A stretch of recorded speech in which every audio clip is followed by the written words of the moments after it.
বিসমিল্লাহির রহমানির রহিম।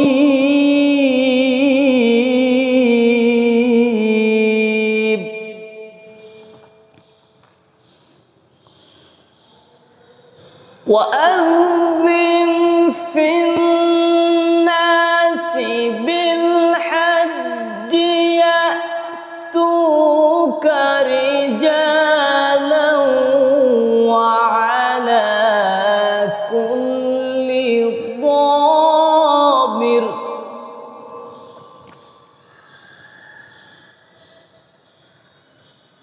وأذن في الناس بالحج يأتوك رجالا وعلى كل ضامر يأتين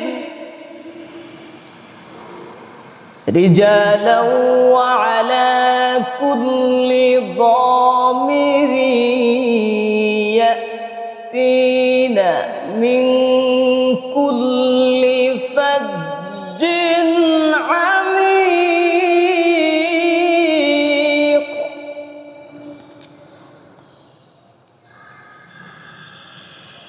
رجالا وعلى كل ضامر يأتين من كل فج عميق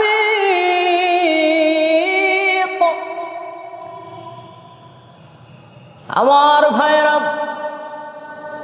দিলের কান লাগিয়ে কথাগুলো শুনুন। জীবনে কত জায়গায় সফর করেছেন, কত জায়গায় ঘুরতে গিয়েছেন।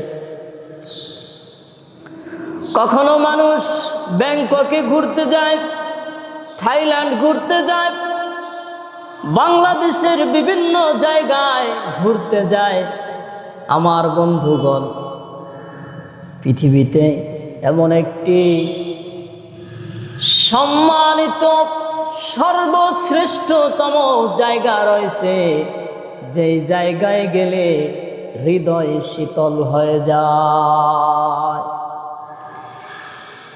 ইসলামের তাওহীদের বাণী যেখান থেকে বিশ্বময় ছড়িয়ে পড়েছে, সেই জায়গায় সফর করতে যাওয়া, সেই জায়গায় সফরের জন্য গেলে দুনিয়ার কল্যাণও রয়েছে, আখিরাতের কল্যাণও রয়েছে। তাই এমন জায়গায় সফর করতে যান, যেই জায়গায় গেলে মহান রবের সাথে একটা সুসম্পর্ক তৈরি হয়। আল্লাহ পাক রব্বুল আলামিন বলেন, وأذن في الناس بالحج। ইব্রাহিম আলাইহিস সালামকে আল্লাহ পাক রব্বুল আলামিন বলেন, পয়গম্বর, দুনিয়ার মানুষদেরকে হজের ইলহাম জানিয়ে দেন, হজের ঘোষণা জানিয়ে দেন। ওয়াদ্দিন ফিন্নাসি বিল হজ, আপনি হজের ব্যাপারে মানুষদেরকে আহ্বান করেন। আর এতে করে মানুষজন, আমার গোলামেরা, ইয়াতুকা রিজালা ওয়া আলা কুল্লি দামির। আল্লাহ পাক রব্বুল আলামিন বলেন, আমার গোলামেরা পায়ে হেঁটে হেঁটে আমার ঘরে আসবে। আমার গোলামেরা আবার কিছু উটের উপর ভর করে, উটের উপর চড়ে আমার ঘরে আসবে। পৃথিবীর দূর দূরান্ত থেকে আমার ঘরে তারা আসবে। সুবহানাল্লাহ। আল্লাহ পাক রব্বুল আলামিন সূরা আলে ইমরানে ইরশাদ করেছেন, ওয়ালিল্লাহি আলান নাসি হিজ্জুল বাইতি মান ইসতাতা ইলাইহি সাবিলা। আল্লাহ পাক রব্বুল আলামিন বলেন, মানুষের মধ্যে যাদের সামর্থ্য রয়েছে, মানুষের মধ্যে যাদের সামর্থ্য রয়েছে, মানুষের মধ্যে যাদের সামর্থ্য রয়েছে, তারা যেন আমি আল্লাহর ঘর পর্যন্ত পৌঁছে, সুবহানাল্লাহ, তারা যেন আমার ঘর পর্যন্ত পৌঁছে, যাদের যানবাহনের ব্যবস্থা রয়েছে, যাদের যাতায়াতের খরচ রয়েছে, তারা যেন আমার ঘরে মেহমান হয়ে আসে, তারা যেন হজ করে, সুবহানাল্লাহ। আর যদি কেউ ওমান কাফার, আর যদি কেউ আমার ঘরে না আসে, সামর্থ্য থাকার পরেও কেউ যদি আমার ঘরে না আসে, হজ না করে, তাহলে সে যেন জেনে রাখে ফাইন্নাল্লাহা লাগনিয়ুন আনিল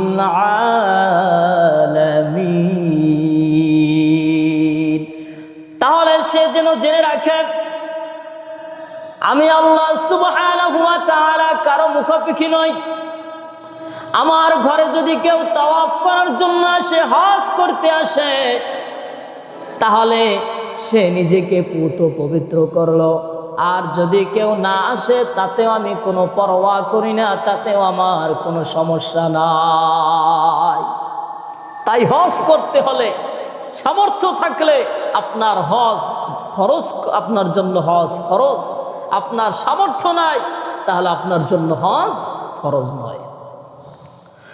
আমার বন্ধুগণ, রাসূল করিম সাল্লাল্লাহু আলাইহি ওয়াসাল্লাম তিনি বলেছেন, মান হাজ্জা লিল্লাহি ফালাম ইয়ারফুস ওয়া লাম ইয়াফসুক রাজাআ কায়াউমিন ওয়ালাদাতহু উম্মুহু। আল্লাহ রাসূল সাল্লাল্লাহু আলাইহি ওয়াসাল্লাম তিনি বলেছেন, মান হাজ্জা লিল্লাহি, যে ব্যক্তি আল্লাহর জন্য হজ করলো, কার জন্য? আল্লাহর জন্য হজ করলো, ফালাম ইয়ারফুস ওয়া লাম ইয়াফসুক, আর হজ করতে গিয়ে কোনো অশ্লীলতা, কোনো বেহায়াপনা, আল্লাহ বিরোধী কোনো কাজ করলো না, পরিপূর্ণভাবে হজটি আদায় করলো। রাসূল করিম সাল্লাল্লাহু আলাইহি ওয়াসাল্লাম তিনি বলেছেন, রাজাআ কায়াউমিন ওয়ালাদাতহু উম্মুহু, যেভাবে একটি নিষ্পাপ সন্তান জন্মগ্রহণ করে, ঠিক ওই রকম আল্লাহ তাআলার বান্দা হয়ে যাবে, সুবহানাল্লাহ। বান্দা নিষ্পাপ হয়ে যাবে হজ করার মাধ্যমে, সুবহানাল্লাহি ওয়া বিহামদিহি। আল্লাহ রাসূল সাল্লাল্লাহু আলাইহি ওয়াসাল্লাম তিনি বলেন, যে ব্যক্তি হজ করল, আল হাজ্জুল মাবরুর, নবীজি বলেন, যে ব্যক্তি পরিপূর্ণ হজ করলো, হজের সব আহকাম আরকানগুলো পরিপূর্ণ করলো, লাইসা লাহু জাযাউন ইল্লাল জান্নাহ। আল্লাহর হাবিব সাল্লাল্লাহু আলাইহি ওয়াসাল্লাম তিনি বলেন, হজকারী ব্যক্তির জন্য জান্নাত ছাড়া আর কোনো কিছুই নাই। অর্থাৎ যে ব্যক্তি হজ্জে মাবরুর করলো, ওই ব্যক্তির জন্য জান্নাত ওয়াজিব হয়ে গেল। আর সর্বোত্তম পুরস্কার রব্বুল আলামিন তাকে জান্নাত প্রদান করবেন, সুবহানাল্লাহ। তাই বন্ধুগণ, এজন্য দুনিয়াতে আল্লাহ পাক রব্বুল আলামিন আপনাকে যদি সামর্থ্যবান করে থাকেন, আল্লাহ তাআলা সম্পদে বরকত দিয়ে থাকেন, সম্পদশালী করে থাকেন, তাহলে আপনার প্রথম সফর হলো আল্লাহ পাক রব্বুল আলামিনের ঘর বাইতুল্লাহ শরীফ জিয়ারত করা। এটা আপনার সর্বপ্রথম কাজ। আর এই কাজ করে আমরা দুনিয়ার কল্যাণ এবং আখিরাতের কল্যাণ লাভ করব ইনশাআল্লাহ।